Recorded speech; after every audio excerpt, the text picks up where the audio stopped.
Հարգելի գործընկերներ, այսօր ես ուզում եմ միասին քննարկենք միգուցե մեր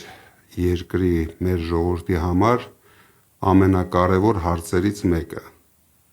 Միշտ մենք վերջին տարիներին, այսինքն մեր ժողովուրդը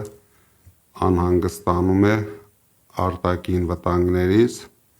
և դրա առիթը այս իշխանությունը տվել է։ Մենք բոլորս հիշում ենք իրենց սխալ վարած քաղաքականության հաշվին ինչքան երիտասարդներ զոհվեցին,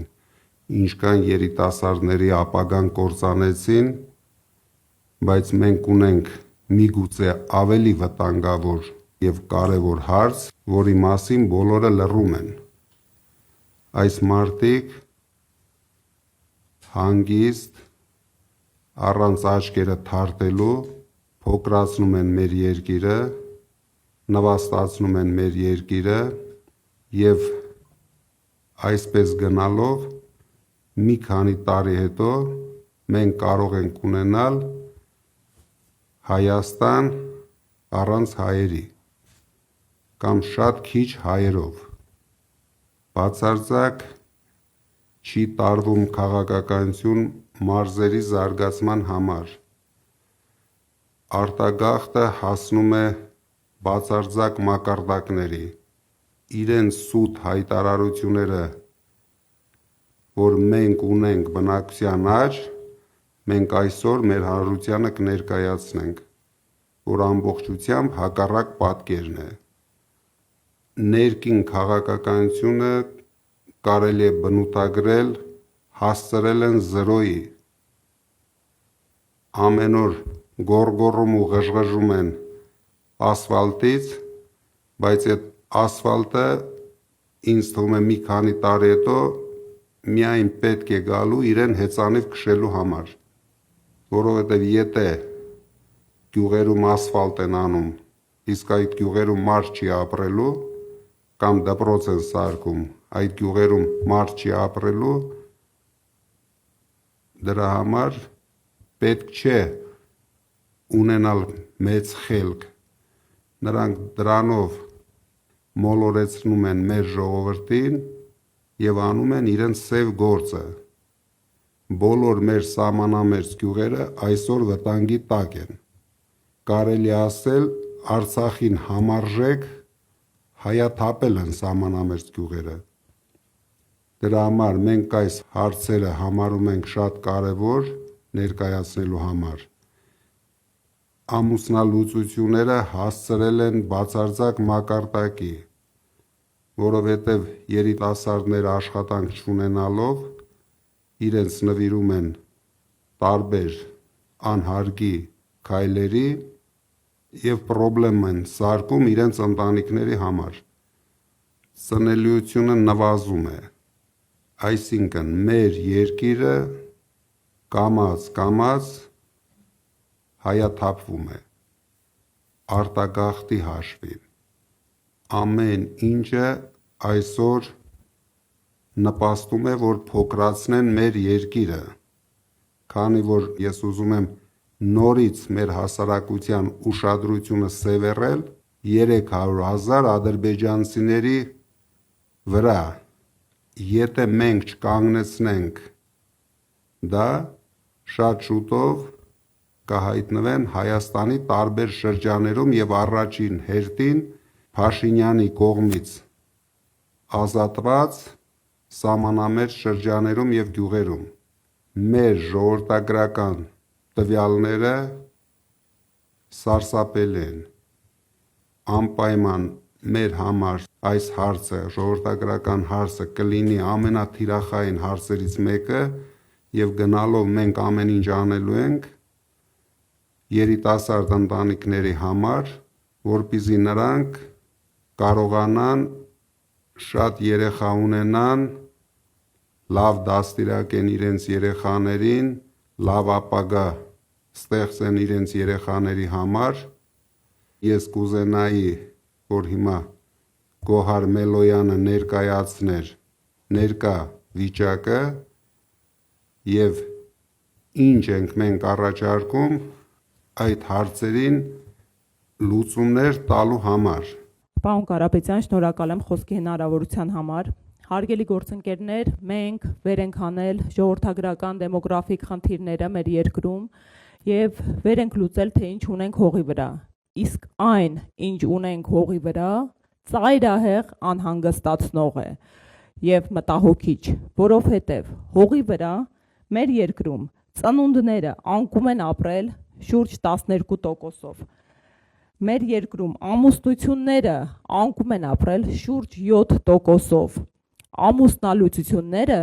ավելացել են շուրջ 28%-ով։ Սա հիրավի մտահոգիչ է, որովհետև ընդհանրական առումով երկրի բնական աճը անկում է ապրել շուրջ 40%-ով։ Սա մի պատկեր է, որը մեզ գալիս է համոզելու, որ մեր երկրում դեմոգրաֆիկ ժողովրդագրական աճը հնարավոր է նաև նպատակաուղղված քաղաքականության հետևանք է, որը ազգային անվտանգության խնդիր կարող է դառնալ։ Հարգելի գործընկերներ, ինչպես տեսակ, հողի վրա մենք ունենք ահազանգող պատկեր ու հաշվի առնելով ի սկզբանե ժողովրդագրության կարևորությունը, մեր ուժը, իդեմ մեր առաջնորդ պարոն Կարապետյանի լրջագույն հեղափոխական տնտեսական առաջարկ արեց 300,000 աշխատատեղ, որովհետև այս 300,000 աշխատատեղերով մենք կարողանելու ենք մեր բնակչությանը պահել մարզերում եւ ամուսինները մնալու են իրենց ընտանիքներում։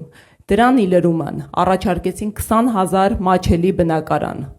եւ որը կնպաստի ընտանիքների զարգացմանը, բազմացմանը, ձևավորմանը։ Բայց սա դեռ մեկնարկն է։ Մենք ներկայացնում ենք մեր հեղափոխական առաջարկը, որը միտված է ժողովրդագրական աճին եւ այս լրջագույն խնդրի լուծմանը։ Մենք մեկնարկում ենք ազգային վերածննդի հիմնադրամ։ Ազգային վերածննդի հիմնադրամը մշակելու է պետական քաղաքականությունը, որով լուծվելու են այս լրջագույն ժողովրդագրական խնդիրները, սկսած ծնելիությունից վերջացված ամուսնալուծությունների այս թվաքանակի անկման նպաստող իրավիճակի ստեղծմանը։ Բայց լրջագույն առաջարկը կայանում է նրանում, որ մեր հիմնադրամը ունենալու է ընդամենը 30% պետական մասնակցելիություն, իսկ մնացած 70%-ը կազմակերպվելու է մեր գործընկերների միջոցների շնորհիվ ամբողջ աշխարհից։ Եվ սա կարող է կազմակերպվել բացառապես Ուժեղ Հայաստան դաշինքի կողմից։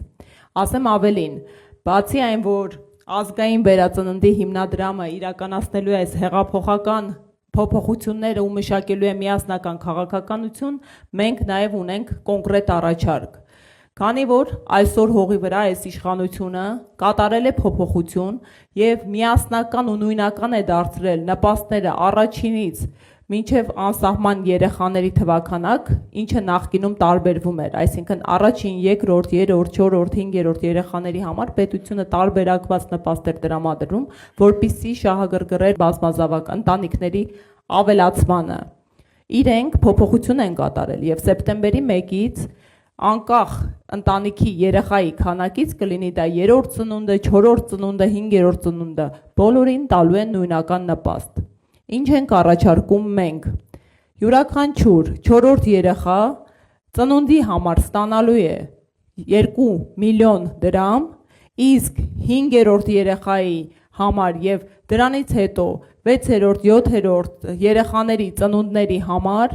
ընտանիքները ստանալու են անվճար բնակարան։ Սա հիրավի այնպիսի առաջարկների փաթեթ է, որը հնարավորություն կունենանք իրականացնելու բացառապես մեր առաջնորդի միջազգային բացառիկ կապերի շնորհիվ եւ արդեն կա տեսլական, թե որ ներդրումային կազմակերպությունները ինչ չափաբաժիններով են մասնակցություն ունենալու այս գործընթացին։ Շնորհակալ եմ։ Շնորհակալություն։ Մենք տեսանք ինչքան մտահոգիչ է այսօր Հայաստանի հայ ժողովրդի վիճակը, ինչը դեռ մեր ժողովրդի մոտ 25%-ը չի հասկանում, դրա համար մենք ամեն ինչ անելու ենք, որ այս նախընտրական փուլում կարողանանք մեր ժողովրդին ներկայացնել Հայաստանում եղած իրական վիճակը։ Ես կասկած ունեմ, որ Փաշինյանը այսօր իրականացնում է Ալիևի երազանքը, տեղ է բացում ադրբեջանցիների համար, մենք ասում ենք 300,000, բայց ես արդեն կասկած ունեմ նույնիսկ 500,000, դրա թիվը հետագայում հաշվելը անհնար է լինելու մեզ համար, և Ալիևի արևմտյան Ադրբեջանի գաղափարը հաջորդ 5 տարիներում իրականացնելու է։ Դրա համար ես կոչ եմ անում մեր ժողովրդին ավելի ուշադիր նայեն մեր ներքին խնդիրներին, չխաբնվեն միայն խաղաղություն բառերով, որովհետև խաղաղություն բառը Փաշինյանի հետ ոչ մի կապ չունի։ Հայաստանում թե պատերազմները, թե մահացությունները բերում է միայն Փաշինյանը և իր կառավարությունը, բերել է և բերում է։ Դրա համար մեկ օր շուտ ազատվելով այս իշխանությունից, մենք կարող ենք կերտել ձեզ հետ միասին ուժեղ Հայաստան։ Ես հաջորդ նիստին կներկայացնեմ մեր ամենամասշտաբային ծրագրերը, որոնք կապահովեն մեր պետության թե խաղաղությունը, թե արժանապատիվ կյանքը, թե բարեկեցությունը։ Շնորհակալություն։